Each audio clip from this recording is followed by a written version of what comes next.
Who doesn't like a book? But inside, you've got a gecko. It doesn't set off any metal detectors.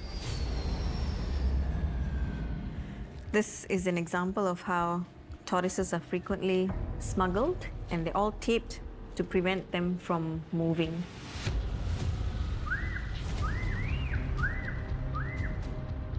I think this is illegal way they are coming in. Illegal traders themselves have got very savvy. They are selling their products through cyberspace. Carousel, yeah. Okay, like I took a picture of the snake just now, yeah. Just put in a caption, very rare species. Good deal, no hassle, don't need license, and that's it. And die, good, you buy back some more from me.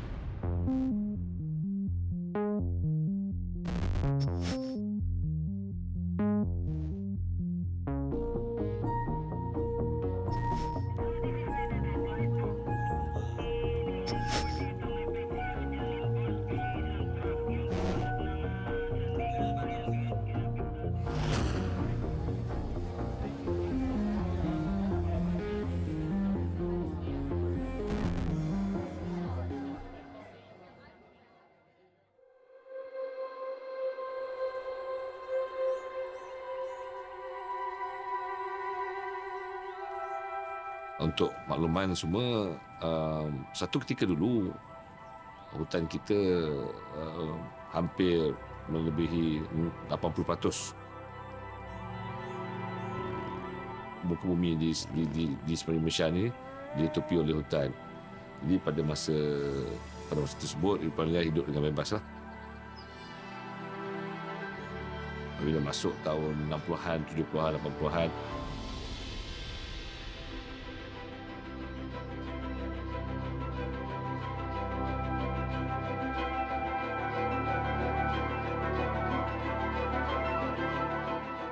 di mana pembangunan itu besar bangun untuk rakyat.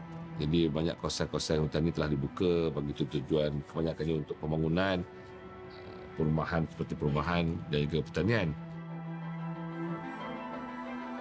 Jadi benda ini berlaku begitu cepat dan pada hari ini kawasan habitat di depan ini telah kurang pada 50% lah, 6%.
There was a huge boom in social media where wildlife trade was concerned.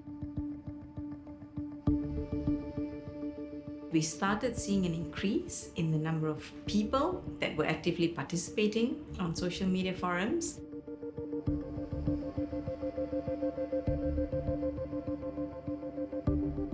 They were interested in buying and selling animals. They were interested in asking about animals. They wanted to know prices. And we realized that it was really becoming quite popular.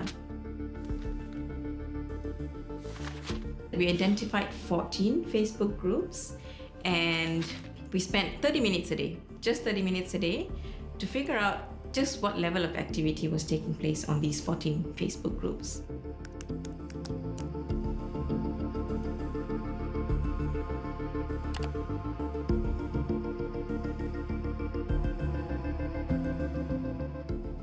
More than 300 animals were being offered for sale.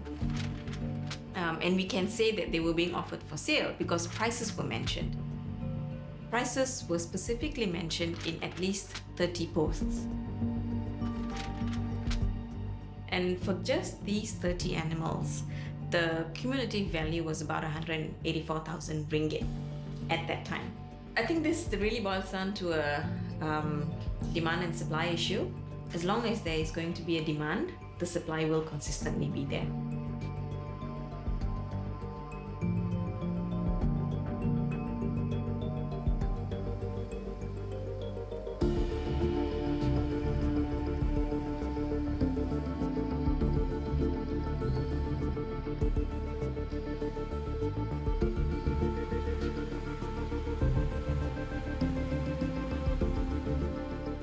The wildlife department has got its hands full. We have been doing the best we can in trying to curb this illegal trade.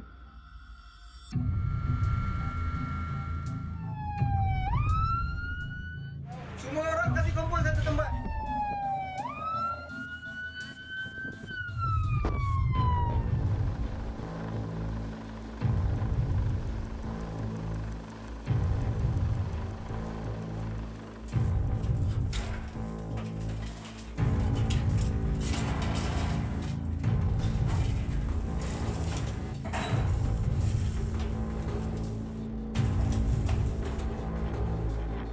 But now the illegal traders themselves have got very savvy. They have gone into cyber space and they are selling their products through cyberspace. And of course, with the invent of Facebook and advertisement on internet, they are allowed to spread the information. And there are always, when there are buyers, there will be people who will break the law in order to try and gain profit by selling these animal parts and species that are quite precious to us.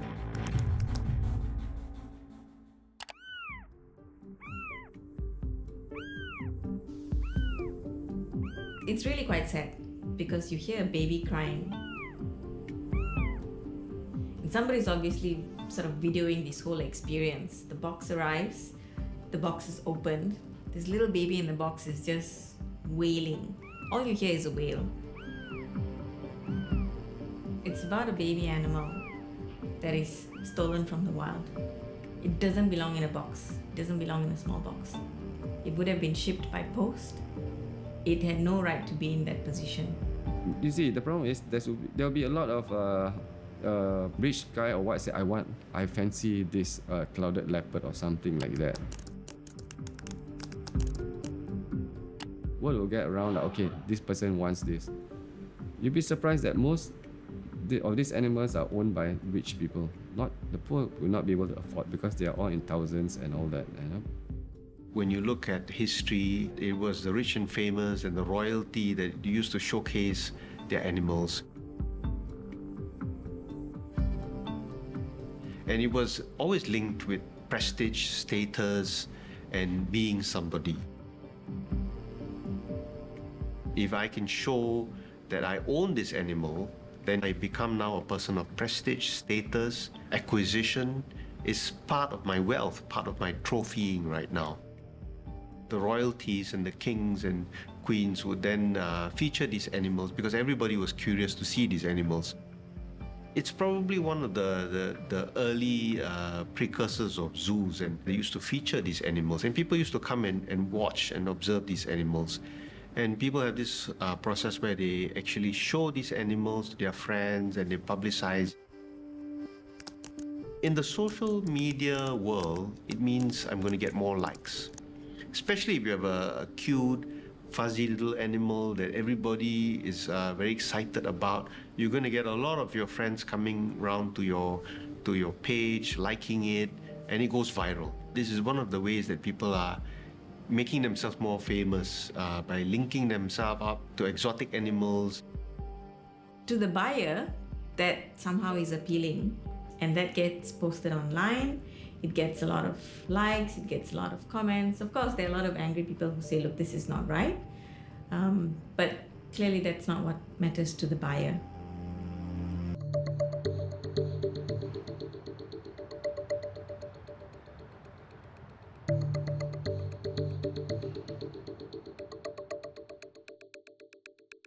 Because as a pet interest, a hobbyist, okay, we always try to get something different, special. The interest that sparks us to like, I want this, I want that. I had 2 pet shops. Then eventually I was doing some exhibitions and all that around Malaysia. I've owned numerous pets, so I mean, I have regretted selling some.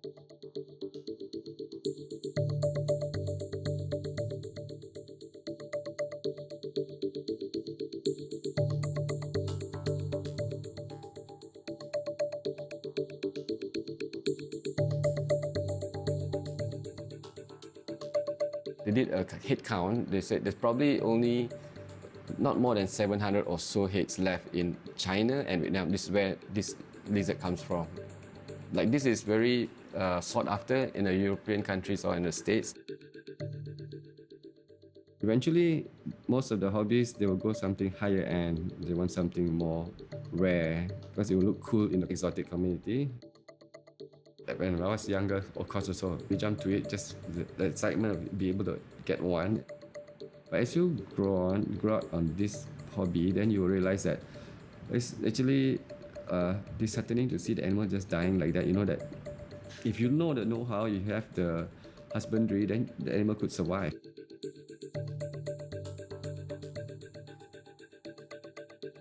But most of the traders are just interested in making money. They always want to sell just to make a quick buck, and that's it. And not die, good, you buy back some more from me.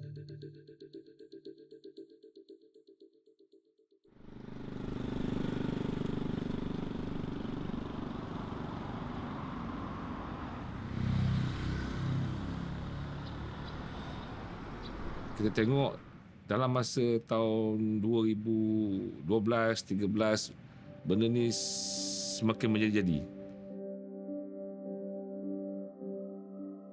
Dan banyak hidupan liar yang terancam ke, yang sangat terancam ke, dia membuat urusan jual beli di dalam talian.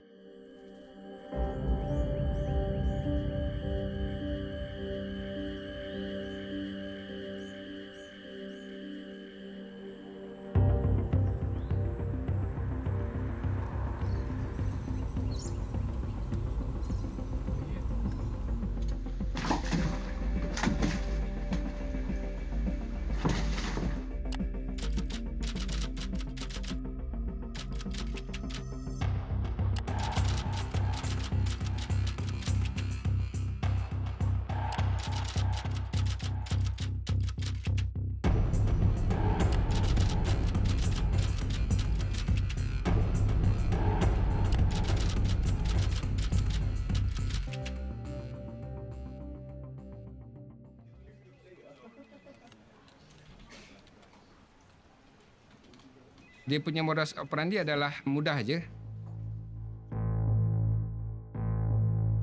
Kebanyakannya dia akan letakkan, upload dekat sama ada Facebook atau Instagram. Kebanyakan daripada profil yang ada adalah umur antara 20-an sehingga ke 45 macam itulah. So, ini adalah individu yang biasa menggunakan internet, ada Facebook, ada Insta. Social media and online platforms obviously made it really easy. Because now by using this technology, they can easily target the mass market. They can publish a product and everybody can get to know it in a split of second. Dia ada 30 kumpulan yang berkaitan dengan penjualan hidupan liar ni. So dia ada grup dia. Cumanya dia dalam grup dia tu ada yang close. Dia sesama ahli kumpulan saja yang menjual ataupun yang mengiklankan hidupan liar tersebut. Kebanyakannya yang upload status tu adalah dia sebagai dropship.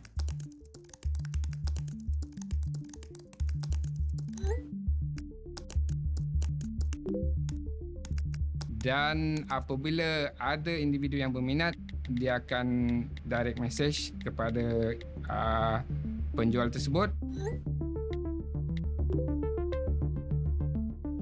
So selalunya akan berlaku apabila ada persetujuan, individu pembeli itu akan membayar secara online ataupun bank in kepada individu yang melakukan dropship tadi ni.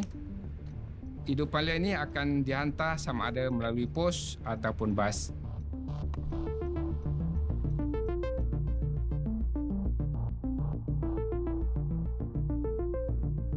Pembeli sendiri akan mengambil hidupan liar tersebut di mana-mana perhentian bas ataupun mana-mana tempat yang telah dijanjikan.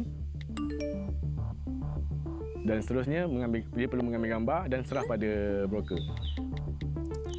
So broker yang akan menghantar maklumat balik, okey, barang telah diserahkan dan baru dimasukkan duit pada supplier.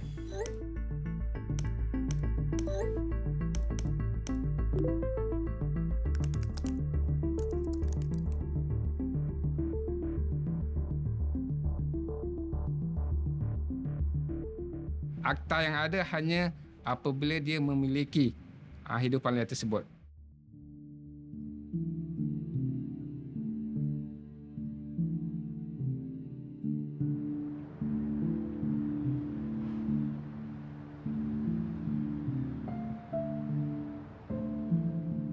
Kita mungkin boleh tangkap ataupun dapat hidupan liar tersebut, tetapi orang ataupun individu yang post hidupan liar tersebut ataupun melakukan urus niaga tersebut, penjual tu kita tidak dapat tangkap. So sekarang ni supplier memang takkan ada kena-mengena, broker pun sebenarnya dia takkan berjumpa supplier.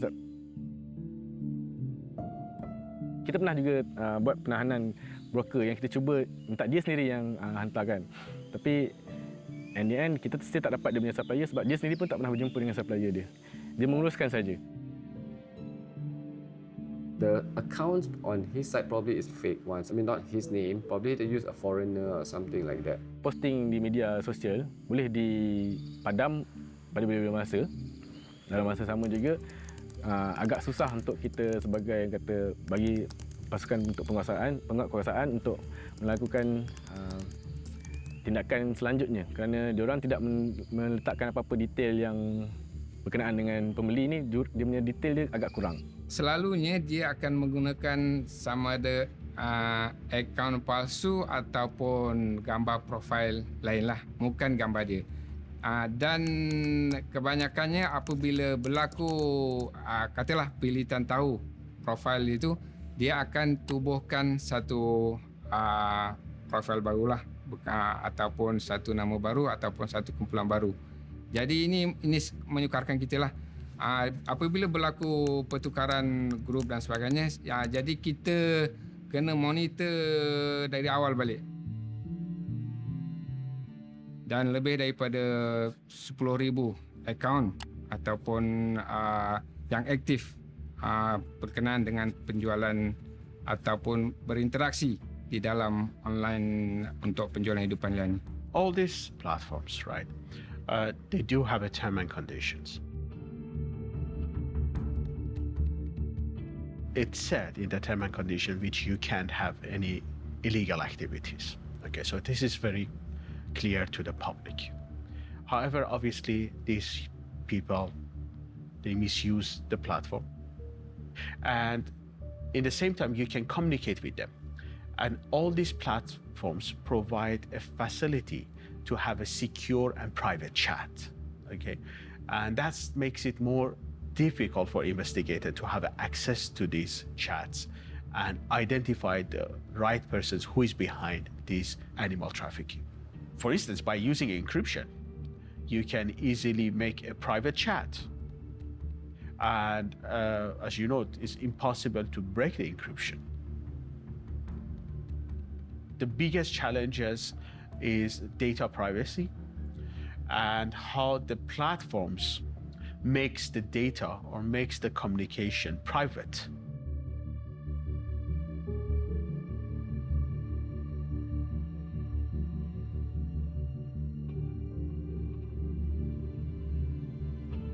Everybody's operating under the cover of behind the computers or on their phone. It's not always easy to identify where these individuals are.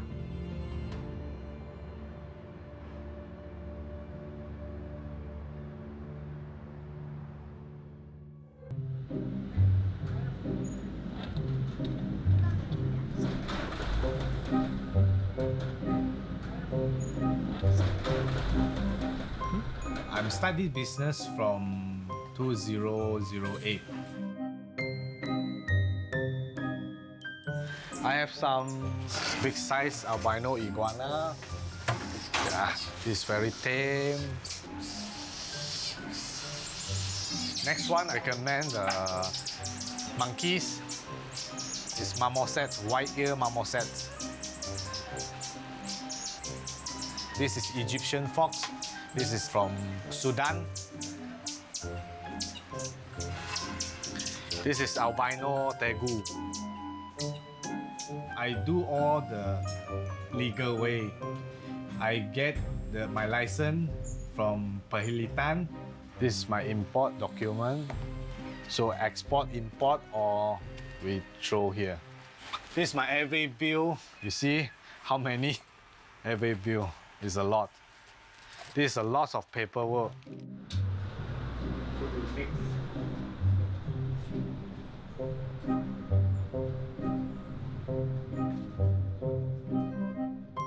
Feeding cost per month 3,000 to 5,000, and for 1 year my import and export other charges is around 40,000 to 50,000 ringgit. Feed like 10,000 ringgit or below 10,000 or 15,000. Each reptiles and each animals they need the microchips. Microchip we pay about 10 to 15 ringgit for each animal. We have to pay the box charges and handling fees. It's about 2,000 to 3,000 US dollar.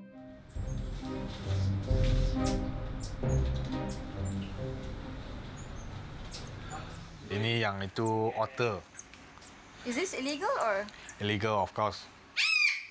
Longkang, yung burung hantu, owl.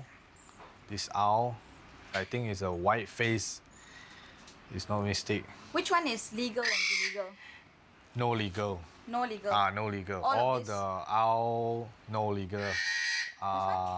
Longkang, slow loris, no legal. Otter, no legal. All of this illegal. As a leopard cat, dusky-lipped monkey, not suitable to keep. You see, all the people they are catch and they are try to make money. I think this is illegal way they are coming in. How are the usual illegal ways that they come in that you know of? The first thing is, if a legal way, they have a proper box for the shipping. Because this is, we can't see anything inside, so we don't know the inside is what animal is it. So this is, I'm sure, the illegal they are doing.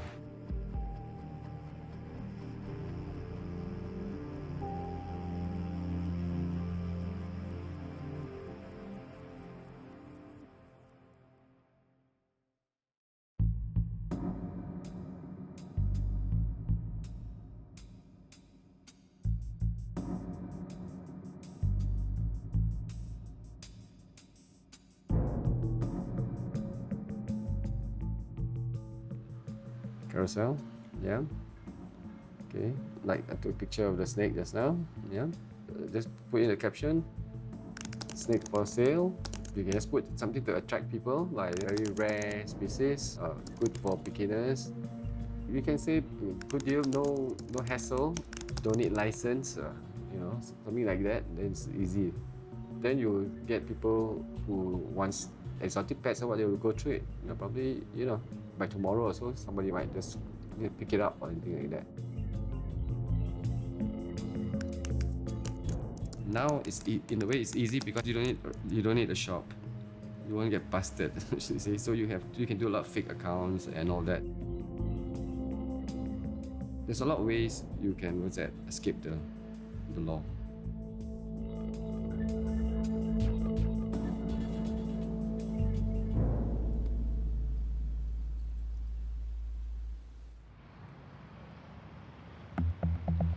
The seller requires that you have 3 heads, 4 heads before he comes.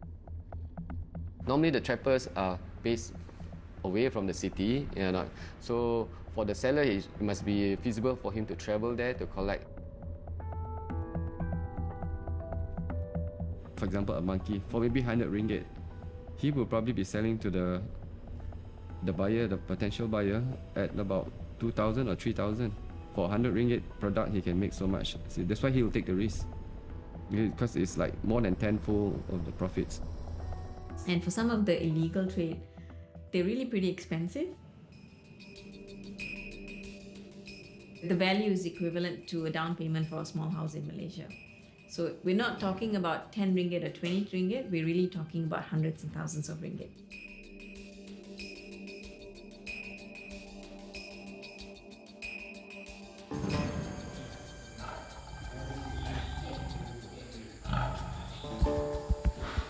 The Malayan tiger is very specific in the sense that it's only found in Peninsular Malaya. We are putting a large effort in order to conserve the tigers in Malaya. We only have about less than 200 of them. But you know, tiger parts now is a worldwide market. And people come in here just looking for tigers in order to put the snares and catch them, because one tiger can be sold for anywhere between 150,000 US to 200,000 US. And every part of the tiger is used in order to sell and make profit. So there are people in our jungles who have come from Vietnam, who have come from Cambodia and Laos, and including locals who are hunting them.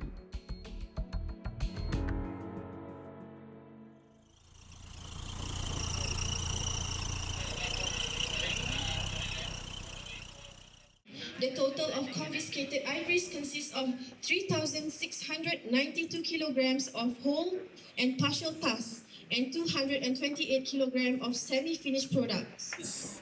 This tusk is heavy. Of course, these are beads made of the tusk, not that very heavy, but these tusks are heavy. This is machine cut.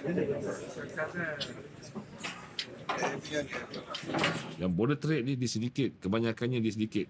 Jadi dia punya rangkaian tu lebih luas. Dan apa yang disuduk ni, dia tak semestinya hidupan liar atau wildlife.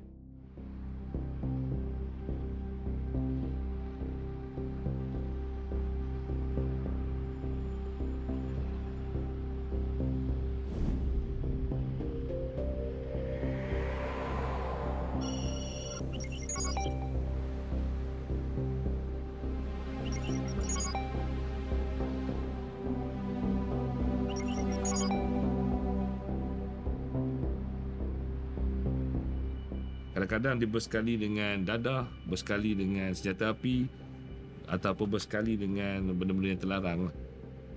Contohnya gading gajah, sumbu badak yang ada nilai tinggi. Contohnya gading gajah. So selalunya gading gajah ni dia daripada Afrika lah. Sama ada gading yang sebatang ataupun yang telah diukir dan sebagainya ataupun telah dipotong-potong.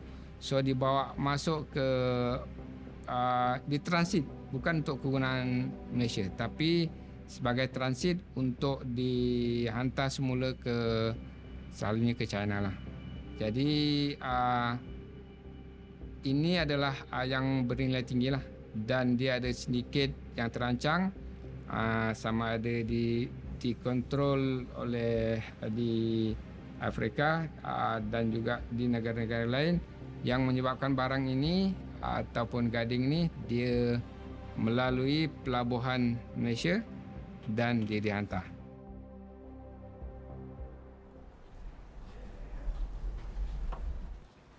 Most people were actually able to find everything, so we have to do a better job of hiding stuff.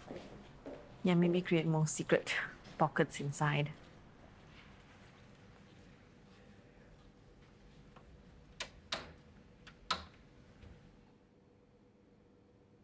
So what we're going to show you is how smugglers commonly smuggle things on their persons. Most common when they are traveling by air. For example, this is an egg vest. People have been caught trying to smuggle eggs on themselves. Sometimes it's on their body, sometimes it's strapped on their legs, keeps them nice and warm, and doesn't set off any metal detectors, so everything goes through quite smoothly.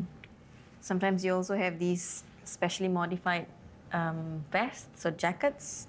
And here, fake of course, ivory. Additional pockets. You can carry pretty much anything as long as it is not metal. It doesn't set off metal detectors. And if you add more clothes, you get a little bit puffy, you don't set any alarm bells off. And this is an example of how tortoises are frequently smuggled, and they're all taped to prevent them from moving. Every single one of them are alive because it's for the pet trade. Another example, birds in a bottle, and if you go online and Google, you'll find many, many pictures of birds being smuggled like this. You've got holes to let them breathe, but one of the easiest and fastest ways to smuggle birds. And the great book with a surprise in it. Who doesn't like a book? But inside, you've got a gecko. And these are all actual examples of how smugglers have been arrested. We are seeing a lot of our native animals being exported for sale elsewhere in the world. We are also seeing non-native animals coming into the country. And so you've got these dynamics as a source and as a consumer, as well as a transit country for things that aren't really targeted to local demand. We're not saying that this is a problem here in Malaysia. This is a global problem.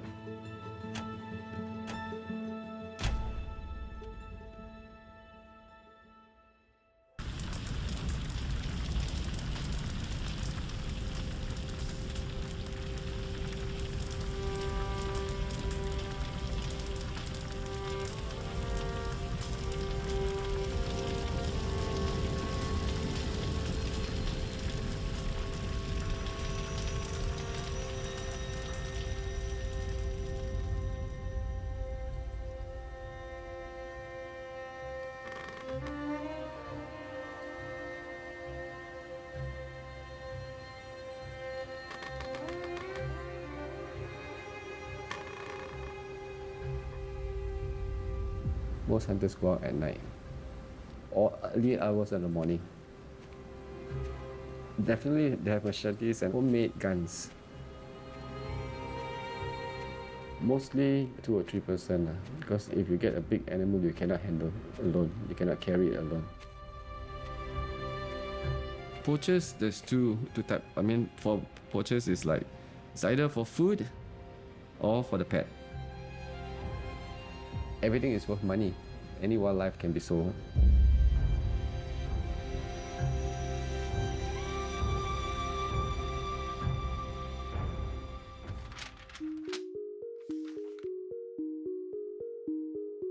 We found baby gibbons, we found baby sun bears. It's really quite shocking. They were animals that were considered totally protected under the Wildlife Conservation Act of Peninsular Malaysia. A number of these individuals are actually offering animals that you cannot sell. The more worrying question is, how on earth did these individuals get these animals? A vast majority of them were native animals, which means people were going into the forest, they were trapping them, and what's really surprising, even more shocking about this, was that almost all of them were juvenile animals. And particularly for mammals, it's a pretty serious problem. When you take a baby away from its mother, from its family, you don't know how long they will survive. Their own support system in the wild has been essentially taken away.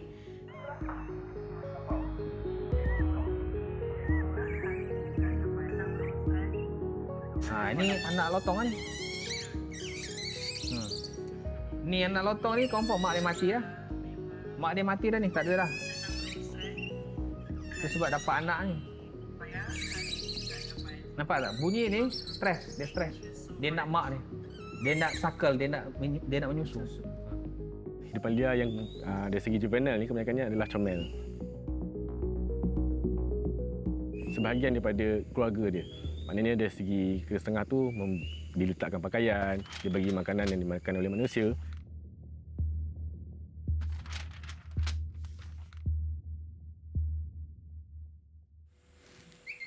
Encik nak keluar dah ke? Cik nak keluar dah ke? Dah. Jom. Dah apa, ha? Kita tahu dia dengan mak dia akan sentiasa sampai setahun ke 2 tahun baru dia akan belajar berdikari sendiri. Tapi bila yang beli anak-anak macam ni, kecil lagi dia dah dipisahkan dengan mak dia. Stress factor benda-benda macam tu akan menyebabkan risiko penyakit tu tinggi.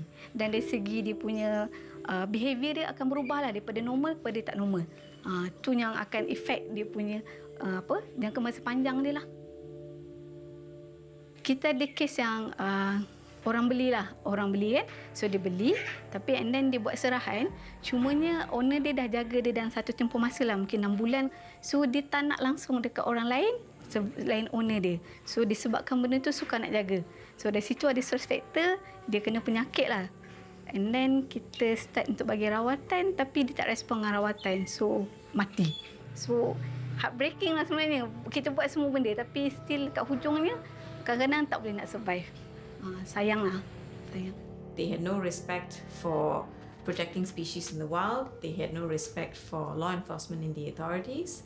It was a crime, pure and simple, because they knew for a fact that they were offering animals that they were not supposed to offer for sale.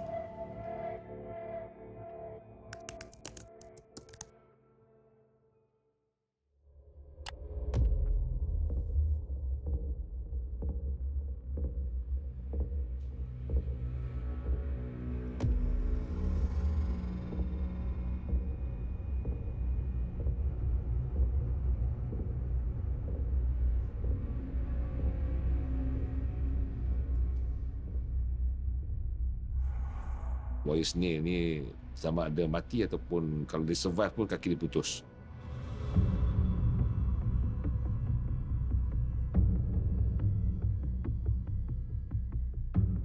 Dan dari segi jerat pula, kita dalam masa 5 tahun juga kita telah memusnahkan lebih daripada 2,000-3,000 jerat.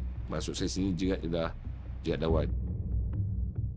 Kalau dia menggunakan jerat di lapangan, di hutan, bukan saja hidupan liar yang dia target itu dapat, tapi juga dia akan melibatkan hidupan liar lain, harimau, gajah dan sebagainya, tapir dan sebagainya yang boleh membunuh hidupan liar tersebut dan boleh mengakibatkan kepupusan secara setempat lah, locally extinct.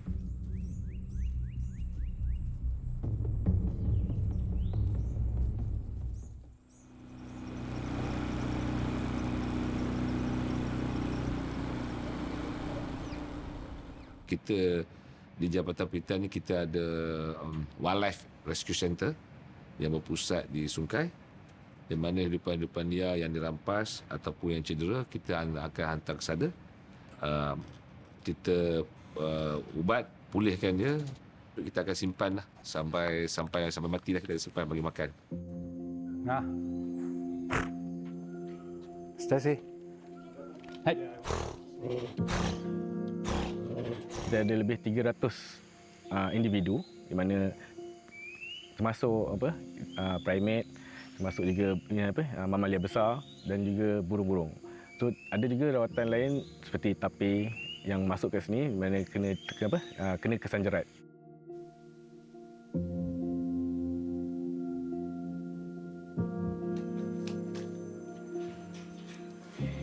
Sekarang kita berada di kompleks burung. Ini memang saya dan pasukan saya involve secara directly. Mana kita berurusan dengan penjual. Kita melalui asalnya dia bermula dengan promosi pada online.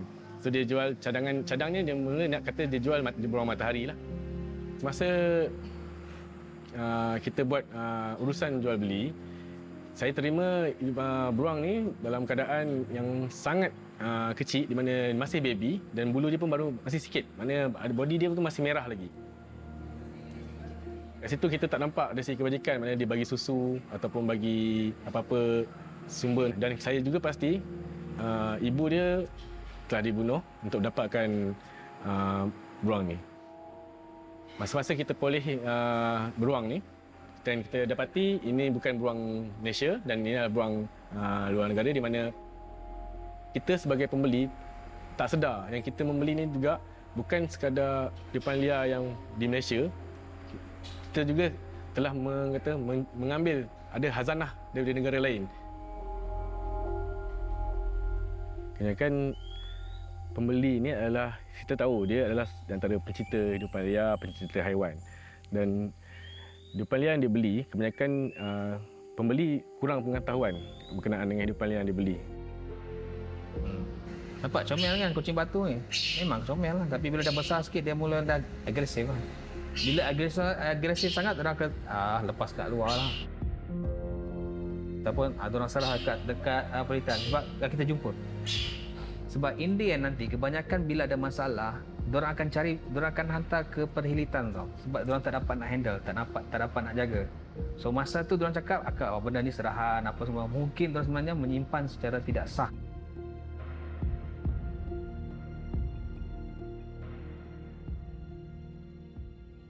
World Wildlife Day, I'm declaring war against the poachers. The time has come to stop the killing of the Malayan tigers and the other wildlife by these ruthless poachers. We have continuous programs whereby a special committee has been set up, and whatever information that we have, that we pick up, and our cybercrime unit, whereby they know how goods are being transferred from one area to another, that is when we call in all these people who are involved.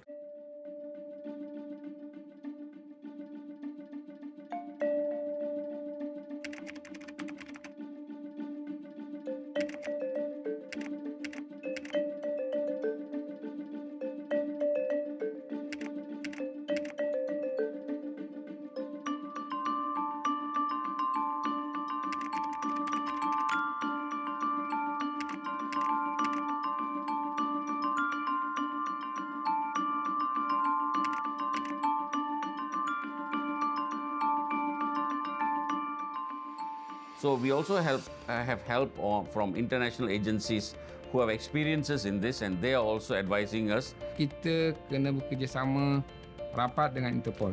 Pasal maklumat tu memang selalunya Interpol yang bagi kat kita lengkap senarai apa yang hidupan liar ada. Kalau contohnya pelabuhan, kat pelabuhan mana, kontena yang mana, kapal yang mana, so dia berlabuh ke apa, bila. So itu maklumat yang komplit. So kita akan membuat rondaan, boleh kata setiap hari lah. Peritan dengan sedaya upaya, dengan juga kerjasama dengan agensi, sedaya upaya untuk mengatasi isu ni dengan melakukan banyak perkara.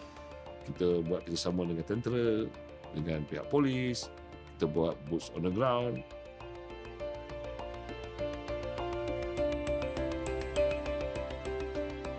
That will deter them from coming in and trying to poach our animals from the forest.